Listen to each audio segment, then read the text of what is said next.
대한민국 반도체 산업 강화 정책 제안. 요즘 뉴스만 켜면 뭐 반도체 전쟁, 기술 패권 이런 말 정말 많이 들리잖아요.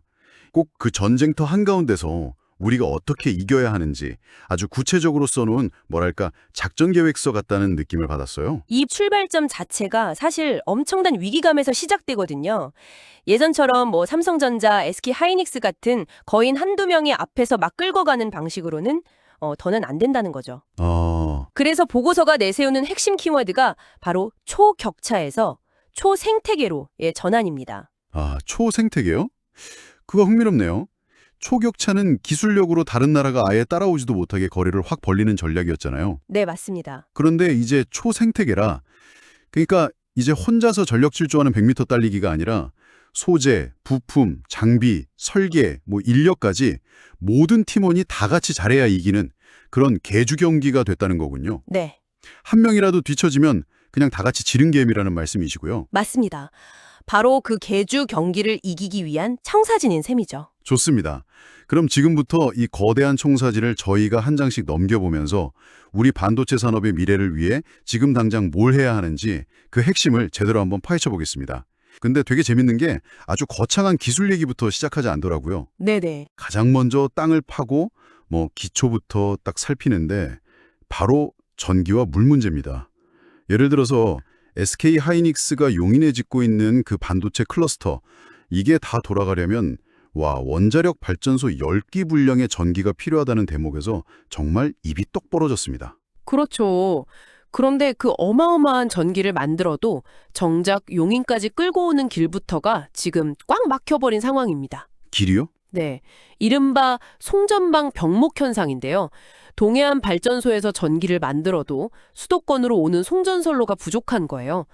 근데 그나마 계획된 선로마저도 자기 지역을 지나가는 걸 반대하는 주민들 때문에 몇 년째 첫 삽도 못 뜨고 있는 거죠. 최근에 하남시에서 변전소 증설을 불허한 게 딱 그 대표적인 사례고요.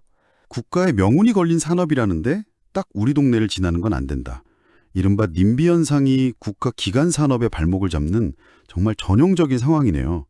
그럼 뭐 뾰족한 대안이 있었나요? 그래서 궁여지책으로 나온 게 클러스터 안에 직접 3기가와트 규모의 LNG 발전소를 짓자는 안을 추진하고 있습니다. 자체 생산을 하겠다? 네, 필요한 전기를 그냥 우리가 만들어서 쓰겠다는 거죠. 하지만 이건 또 다른 숙제를 낳아요.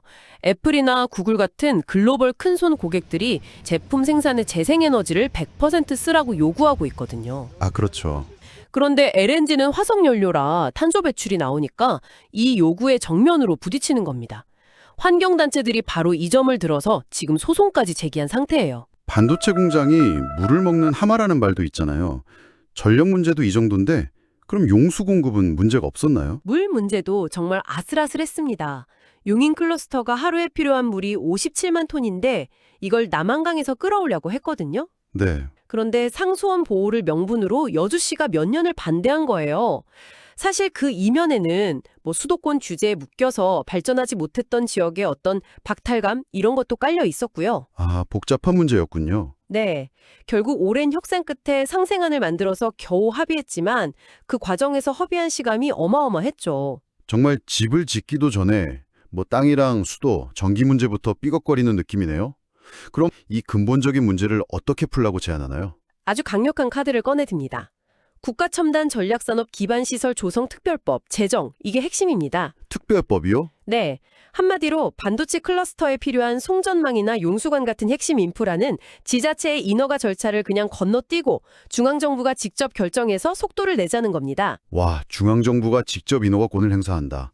굉장히 강력한 방안이긴 한데 이게 또 지역 주민들 입장에서는 재산권이나 환경권 침해라면서 더 크게 반발할 수도 있지 않을까요?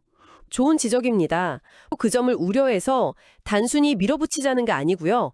환경 영향평가나 예비 타당성 조사를 간소화하는 패스트트랙을 도입하고 대신 그에 상응하는 파격적인 보상책을 중앙정부가 직접 설계해서 갈등을 최소화해야 한다. 이 점을 함께 강조하고 있습니다. 속도를 내되 정당한 보상은 확실히 하자. 바로 그거죠. 알겠습니다. 그 특별법으로 인프라라는 하드웨어 문제를 해결한다고 해도 결국 반도체를 만드는 건 기술이라는 소프트웨어잖아요. 바로 그 소프트웨어, 특히 우리 기술 생태계의 불균형 문제를 다음으로 짚고 있더라고요. 맞습니다. 메모리 반도체 완제품은 세계 1등인데 그걸 만드는 소재, 부품, 장비, 이른바 소부장은 여전히 해외 의존도가 높은 이 기형적인 구조를 깨야 한다는 거죠. 네. 그 해결책으로 야심차게 내놓은 프로젝트가 바로 트리니티 팹입니다. 트리니티 팹. 이름이 멋있네요. 삼위일체라는 뜻인데 어떤 걸 합친다는 건가요? 정부, 그리고 반도체 대기업인 SK 하이닉스, 마지막으로 소부장 중소기업, 이 세 주체를 하나로 묶는다는 의미입니다. 용인 클러스터 안에 약 1조 원을 들여서 실제 양산 라인과 거의 똑같은 환경에 12인치 웨이퍼 기반 테스트 공간을 만드는 프로젝트예요. 아, 그러니까 일종의 공용 테스트 센터 같은 거군요. 이게 왜 그렇게까지 중요한가요? 국내 소부장 기업들이 수십 년째 넘지 못하는 죽음의 계곡 때문입니다. 죽음의 계곡이요? 네, 아무리 혁신적인 장비를 개발해도 삼성이나 SK의 실제 양산 라인에 들어가서 테스트할 기회를 얻는다는 건 정말 하늘의 별 따기거든요. 아, 24시간 돌아가는 수조 원짜리 라인에 검증 안 된 장비 하나 잘못 넣었다가 수율이 1%만 떨어져도 손실이 천문학적이니까요. 아, 그쵸. 대기업 입장에서는 당연히 모험을 하기 싫겠네요.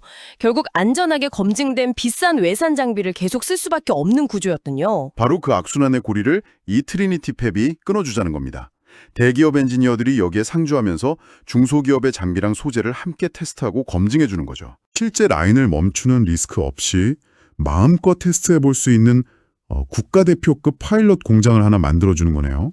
정확합니다. 여기서 한 발 더 나아가요.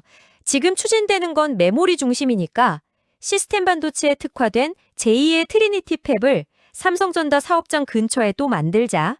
그리고 심지어 국산 장비를 처음 도입할 때 발생하는 손실을 정부가 보전해주는 보험 펀드까지 만들자고 제안합니다. 와, 보험 펀드까지요? 네. 그야말로 소부장 기업들을 거의 업어서 키우자는 수준의 파격적인 제안이죠.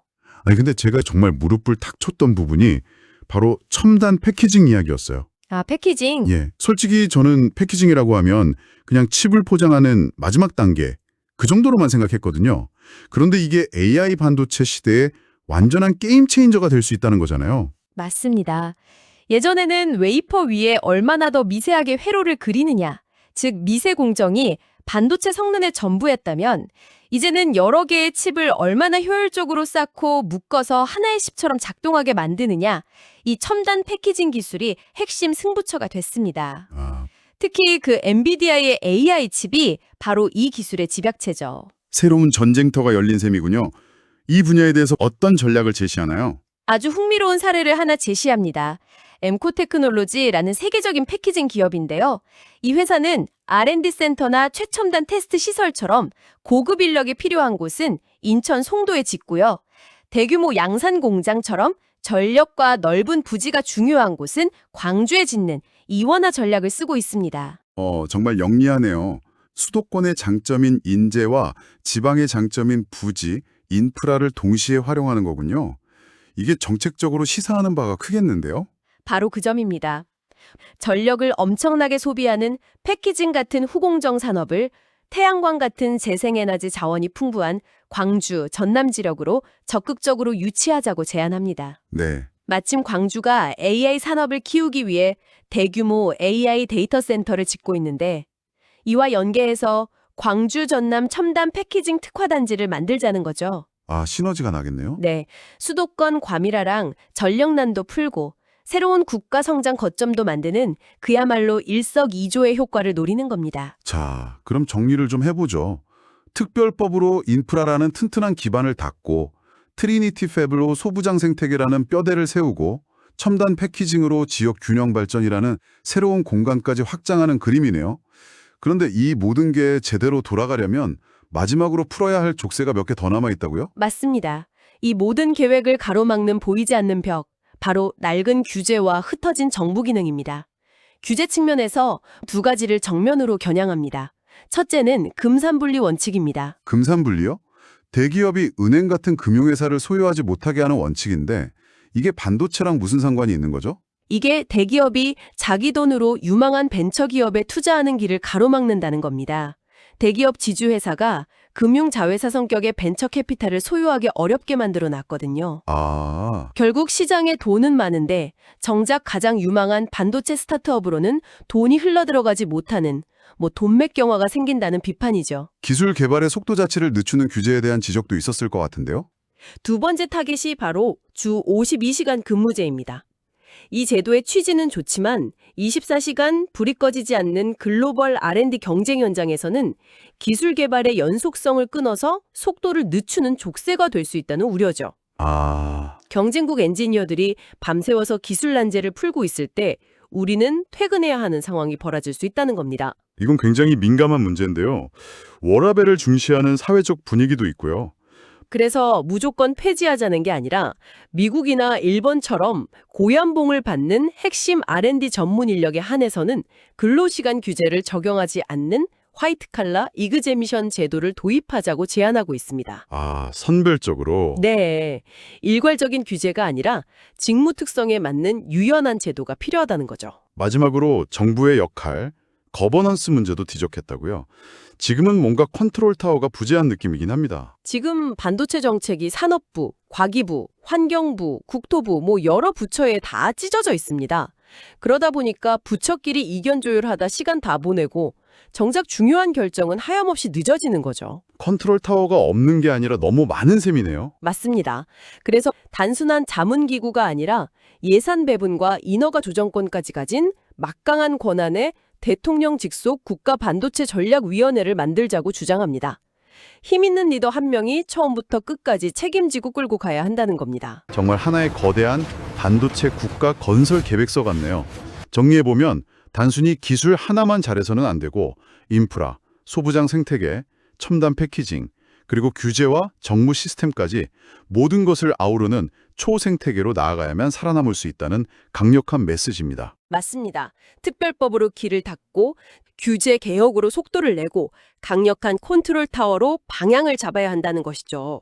여기서 중요한 건 더 이상 정부가 기업 뒤에서 소극적으로 지원만 해서는 안 된다는 겁니다. 아, 기업이 혼자 감당하기 힘든 인프라 문제나 지정학적 리스크를 이제 국가가 전면에 나서서 해결해주는 적극적인 설계자가 되어야 한다는 겁니다. 정부와 기업이 무엇을 해야 하는지에 대한 명확한 로드맵, 그러니까 일종의 기술적 청사진을 제시하고 있습니다. 하지만 오늘 이야기를 나누면서 문득 이런 생각이 드네요. 님비 현상처럼 이런 거대한 국가 프로젝트에는 필연적으로 일부 지역과 공동체의 희생이나 양보가 따를 수밖에 없잖아요. 네, 그렇죠. 그렇다면 이 국가적 목표를 위해 필요한 사회적 합의는 어떻게 만들어가야 할까요? 기술적 청사진 앙큼이나 어쩌면 그 사회적 합의를 이끌어낼 사회적 청사진을 그리는 것이 이 모든 계획의 성공을 좌우할 가장 중요한 열쇠가 아닐까, 그런 생각이 듭니다.